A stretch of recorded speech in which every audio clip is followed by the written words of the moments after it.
And I feel a bit for him, because for everyone saying, wow, you gained our respect, you did this. If he wins that fight, that goes down in the history of not just boxing, but sport. It's true. Well said there by Eddie Hearn at the end there. You listen to Find Extra on talkSPORT 2. Ade Oladipo, the great Gareth A. Davies. Let's continue to unpack what we witnessed in Saudi Arabia on the weekend. The true success story of this is obviously Francis Ngannou. I mean, it's not just the success story of where he's come from and what he's had to battle through life. It's the success story of going back and forth with Dana White and people laughing at him for not taking the contract on offer at the time. Him then gambling himself, saying, okay, no, I can get something. He got something on the weekend. It didn't quite go his way in the ring, but let's be honest, he is now the winner, really, because his next fight, I mean, he can just write a number down on the check. He's going to get paid, Gareth. He's not a line 21. He hasn't got a contract with a broadcaster. He is literally up for grabs by anyone, and I think they're going to pay big money to see him in the ring against anyone next. Well, on Sunday night, I saw Francis as well. And you asked me which is the biggest pay-per-view, which is the biggest draw out of the three fights. Fury and Usyk next, Fury and Ngannou rematch. Yeah. Or Anthony Joshua and Ngannou. Oh, okay, go on. You've had time to think. What are you thinking? Well, I'm still mulling. I might yeah, still mulling. My cunning plan is to tell you after the next break.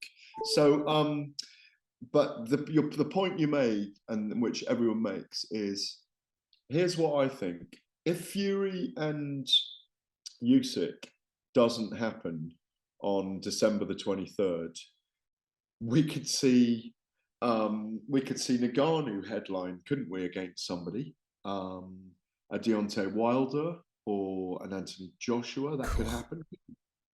No? Yeah, absolutely. So if you want to put an event on December the 23rd, why not do that? I think Francis Ngannou against Deontay Wilder or Francis Ngannou against Anthony Joshua are mega events. And, obviously Eddie Hearn is now in the frame with Joshua. He's pushing him towards that direction. As you say, as all those commentators said, Ngannou's come into the limelight now. So the dust is settling on what the hell happened with Tyson Fury.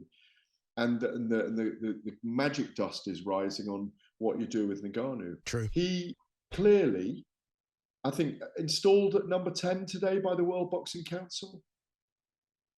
Yeah, I think it is. I think that's, yeah. Was it a top 10 or top 15? It was either one of those two. I can't remember if it was a top 10. Top 10 or top 15. Wow, top 10. Jeez. Well, in a way, if you perform like that against the lineal heavyweight champion, and you prove something. In this day and age, that's what it's. We've always said this. It's the Wild West of boxing. I mean, one of my colleagues there was hinting that God, give him a chance at the title if he wins another one. Yeah, because at the end of the day, he probably deserves it. I think Derek Chisora against him would be an incredible fight, but I think Ngannou wins it. I'd put him even higher than that.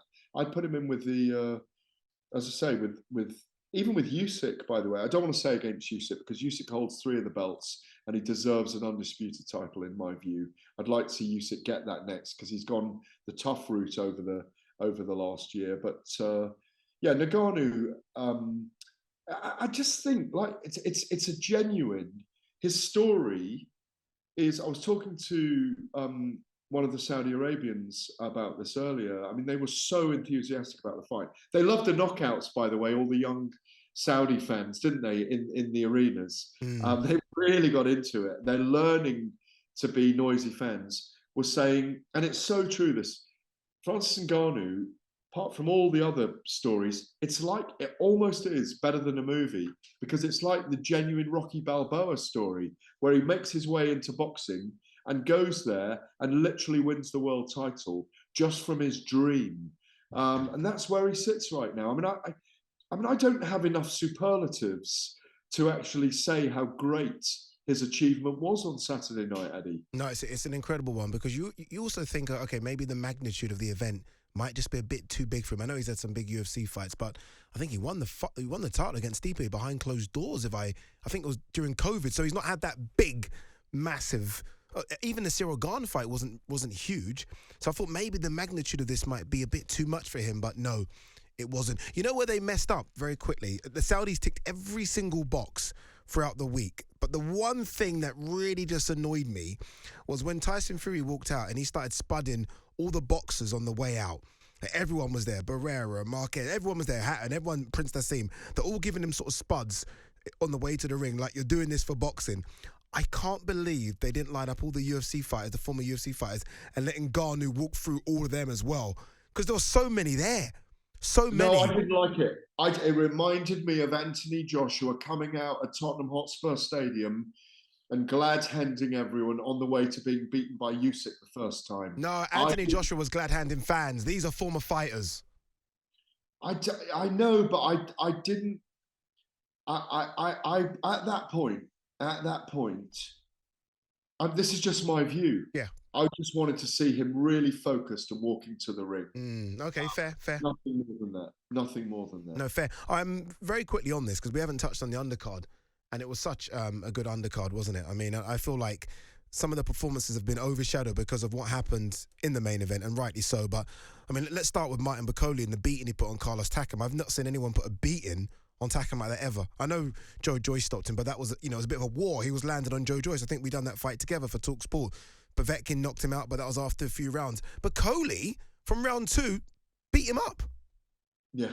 I mean, you don't often see this with Bakole, but when he did his workouts, he has got thighs like 4 bowling balls, hasn't he, on each leg?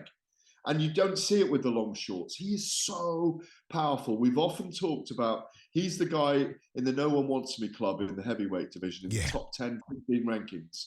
He's a very difficult foe. It's whispered in boxing circles. He's with Billy Nelson. Mm-hmm. Do I mean Billy Nelson? Yes, I do. It is Billy Nelson, who's been around many years. I'm tired still. Billy Nelson, who's a fantastic trainer, going back to the days of Ricky Burns and all those guys. He really knows his onions. He's a great trainer. And he keeps pointing his finger at me and saying, you wait, Martin will prove it. He's one of the dark horses in the division who's going to go on and potentially win a world title, come out of the shadows in the next 2 or 3 years, in my view. Agreed. Another avoided fighter is Arslan Makhmudov, and you could understand why. I mean, he is the scariest looking heavyweight I think I've ever seen, and I put Bellew in there with that as well. It's just so mean. Obviously unbeaten, knocked out everyone apart from Carlos Takam that he's faced, got another win against a late replacement in Anthony Wright, who just looks so undersized. But again, they're going to find it difficult to match him as well. Well, they'll move him on quickly. I mean, again, I've got to know Arslan back a little bit. Like you say, he's a powerhouse. He doesn't sit back. I think he's 35 already. He's a giant of a man, 6'5". I call him the Russian tank. He's obviously based in Canada with the same team that trained Artur Beterbiev, who was out there. Bivol and Beterbiev faced off together in a nice way on the gala dinner night. That was amazing. I had a chat to Beterbiev, saw Bivol. Again, I mean, it sounds like you're dropping names and having to pick them up during the show because you're dropping so many names. But Arslan Bek, for me, again, is another one in that similar highway to Martin Bakole. I think he's ranked 5 already with the WBC. I think he's on the way to a world. Imagine when Bakole and Makhmudov get in the ring together, because they both like to fight hard. I know. That's a war, that is. Makhmudov just lets his hands go, in spite of having a long amateur pedigree, and he's a very esteemed boxer. He just lets those big dukes fly. Very, very exciting prospects. You know, as you say this, I've always thought, like, who could put on a World Boxing Super Series for the heavyweights? Who could afford it? The Saudis can afford it. The Saudis can afford it. I've said it before. You put 300 million down, you'll have a Super Series. I said this about a year and a half ago when they were having problems with getting all these fights going. A World Boxing Super Series I can remember saying it on Fight Night once, Eddie, and trying to work out the 8 you'd have. You could go as many as 12 if you wanted to. It'd be staggering if they did it. But I think we might not see all of the guys that are currently there because they might be a little bit too old. You know as well, and I think we saw this on the weekend, the broadcasters can almost sort of divvy it out as well. TNT worked together with ESPN and DAZN, the worldwide rights. So you can almost, like, between the broadcasters discuss, okay, who gets what. So it could happen. Like, everyone was there together, finally working as one. Very quickly before we go, Fabio Wardley beating Davies Ade. That was the 50-50 fight on the cards, at least. Anyway, Wardley, I mean, proved that he's a level above. I mean, they're talking about Joseph Parker potentially next for Wardley. That surprised me how well he looked against Ade. I thought that was going to be a bit of a war between those two. Yeah, it was a really, really good fight. I mean, it really had the entire audience on the edges of their seats. It was a kind of, they were like two panthers in the ring together, weren't they? Moving against each other. And Ade had little periods of ascendancy. Then Wardley had them. And it was, as we saw it, it was going to be a test to their boxing skills for the first couple of rounds. And then it was going to be who lasted longest with heavy, heavy punches. I was pleased that Ade, who I've seen a couple of times, just opposite me on the flight on the way home, has kind of recovered mentally and knows he can come back from this. Yeah. But you have to say props to Wardley, who was absolutely brilliant on the night, took his moment. I think Davies Ade would have liked to have had one more Hail Mary with his right hand in that fight. But I think the referee did a good job because he was hurt at the time. Yeah, no, he certainly was. And as you say, Adelaide's sort of posting on socials as well. He's back in the gym. I messaged him and said, look, dude, why are you back in the gym? Go on holiday. He said, you know what, maybe I will. Maybe I will. So I think he'll be on holiday in the next couple of days. He made some good money for that undercard fight. Quick word on Moser Tama as well, who got the job done.